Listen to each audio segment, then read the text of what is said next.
Let's get you that interview invite. Since there are 140 applicants for one UK graduate job, recruiters became really good at comparing and filtering candidates fast. And what information do they have to make that decision? Well, mainly just your CV and application answers. And that's why upgrading your CV writing is the quickest and one of the most effective improvements you can make to increase your chances of success. I will give you 5 CV upgrades you can implement in less than 30 minutes. And in the end, I will share my own CV bullet writing framework that got me offers from the largest finance, consulting, and tech companies in London, both as a fresh graduate and an experienced professional. So you might want to stick around for that.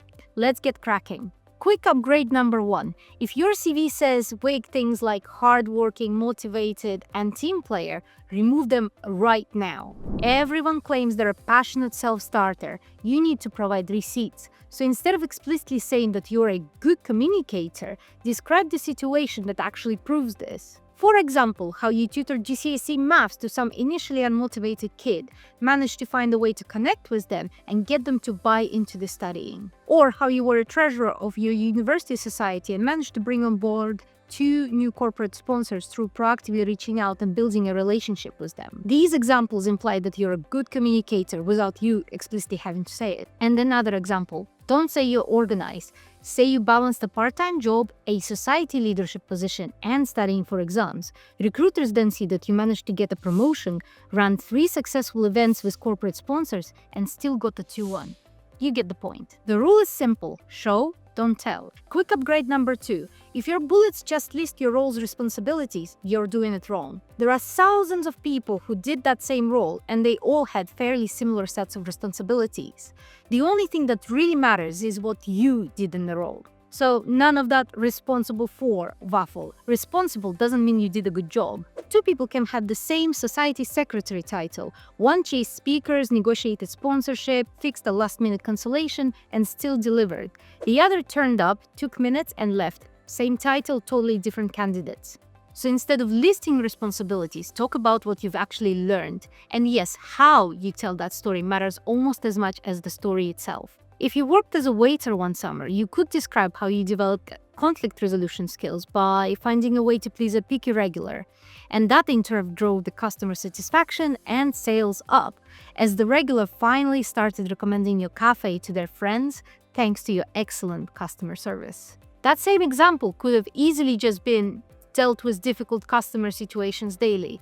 This just doesn't hit the same way, you know?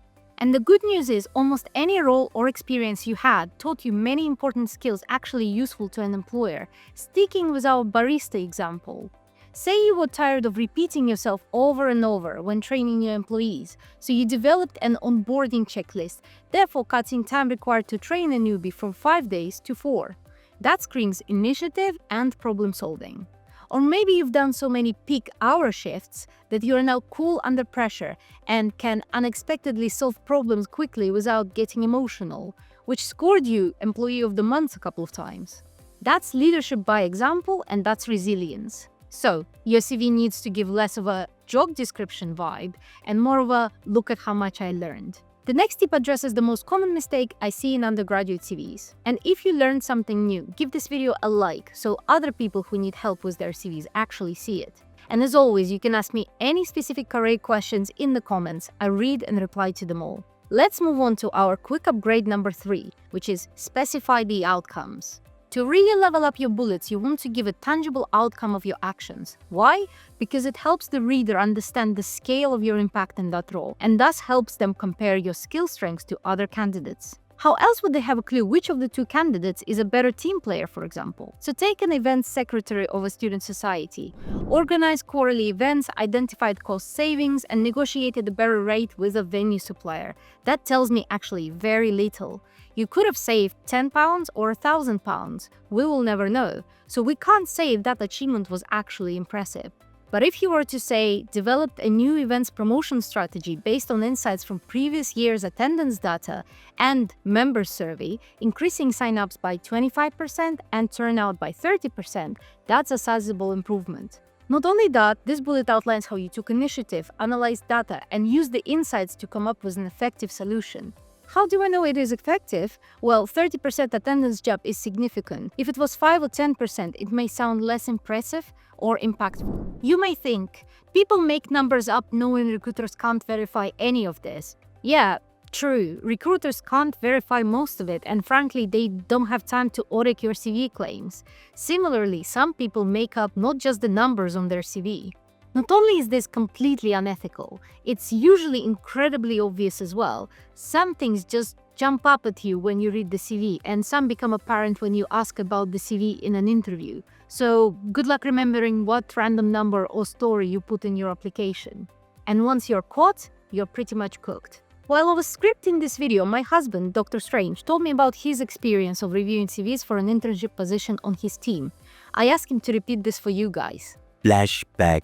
One applicant claimed to have edited over 200 academic papers a year on top of their studies. I do this sort of work all the time, so of course I know roughly how long it should take. It takes ages. It just wasn't believable that they could review, on average, 4 papers a week, every week, all year. So it just made me question every other point that they had made in their CV. End of flashback. So, specify the result where you can. Root your numbers in reality and use only those that you will be able to defend in a normal conversation. And if you don't have a quantitative measure of the outcome, that's fine. Plenty of things can also be measured in a qualitative way. For example, improving team morale or getting a lovely review from the parents of that kid that you tutored in GCSE maths.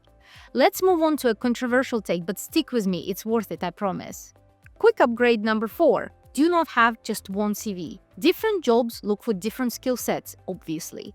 So if you have just one CV that covers every single skill you have, you're essentially assuming that the recruiter will look for what they need and will disregard the rest. Yeah, maybe if they had time to really read the whole thing, they skim and form an impression really quickly.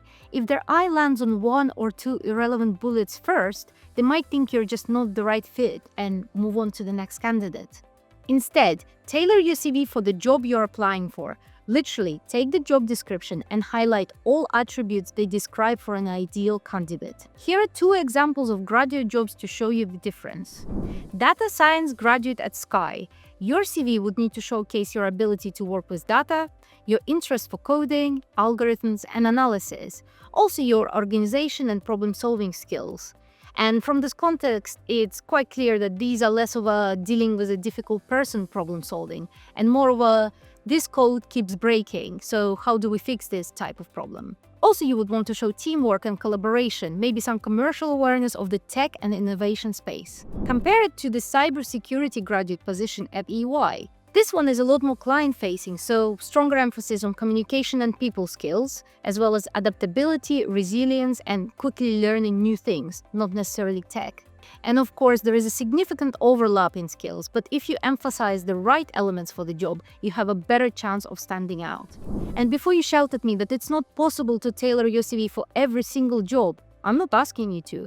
Instead, I have 2 options that will save you time. You can use both or either. Option number 1, create a library of all your bullets in one place, covering your skills. You could use a Google Doc or a spreadsheet. These will be your building blocks. So whenever you're applying for a new role, you can then choose which ones are the most suitable skills for that role based on the job description. Option number 2, create industry-specific or role-specific CVs. Say you're applying for jobs in either investment banking or consulting. After reading a few job descriptions for each type of role, you will start seeing patterns of what skills are most important to each type. So your investment banking CV will lean heavily into financial modeling skills, whereas your consulting CV will be more about how you're good with people. Before we get into the bullet writing formula, I have just one more tip for you. Quick upgrade number 5, fix your formatting. Recruiters form an impression about your CV within 7 seconds, and it's not enough time to read and digest anything. So if it's a cluttered, intimidating wall of text, nobody's gonna read that. I have a whole separate video on my channel specifically about CV formatting, where you can also get my CV template. I'll leave the link to that in the video description, so check it out after this one. Alright, now it's finally time to share the framework I developed to write my own bullet points and the one that I use when coaching students and MBAs on how to improve their chances of scoring an interview. It's called CRISP: Content, Relevance, Impact, Scale, and Proof. I know I sound like a corporate tool. That's what 12 years in professional services would do to you. Stay with me. Content. Decide which story you are trying to tell. Dealing with customers, leading a society, working in a team. Always start your bullet with an action verb, past tense, focusing on your action. So managed, created, led, improved. You can download the PDF with my quite an extensive list of action verbs using the link in the description. R is for relevance. Why does this content matter for the role you're applying to? Why would the reader care? This is the tailoring bit we covered in upgrade number 4. If the role wants analysis, you mention analysis. If it wants stakeholder management, show you dealt with people, not just the tasks. If it wants leadership, show you owned something that could have gone wrong. I is for impact. What changed because you did this? What was the outcome? Impact helps them understand how big of a deal your actions actually were, just like we discussed in upgrade number 3. Attendance up, time saved, money raised, error reduced, morale improved. S is for skill. What transferable skill does this bullet actually demonstrate? Just like we talked about in the upgrade number 2, less about your responsibilities and more about what you actually did and what you actually learned. Be clear on what skill or skills this story is showcasing. Also, is it the best example you've got of that skill, or is there a more impactful story you could use? And finally, P is for proof. Are you just claiming stuff without supporting evidence? As we talked about in upgrade number 1, we're not saying stuff like motivated or hardworking without showing some actual proof. Also within this category is my other pet peeve, describing what your team did, not you. Our team won a case competition. That tells me nothing about your contribution. Is this really your achievement, or are you just hiding behind a we? Make it clear, your CV is about you, not your team. And obviously, no lying, no embellishing, and no exaggeration. It will either be obvious when somebody reads your CV, or you will have a very awkward interview somewhere down the line. And 2 final things. Watch this video next and hit subscribe for more career advice. Keep going, and I'll see you in the next one. Bye!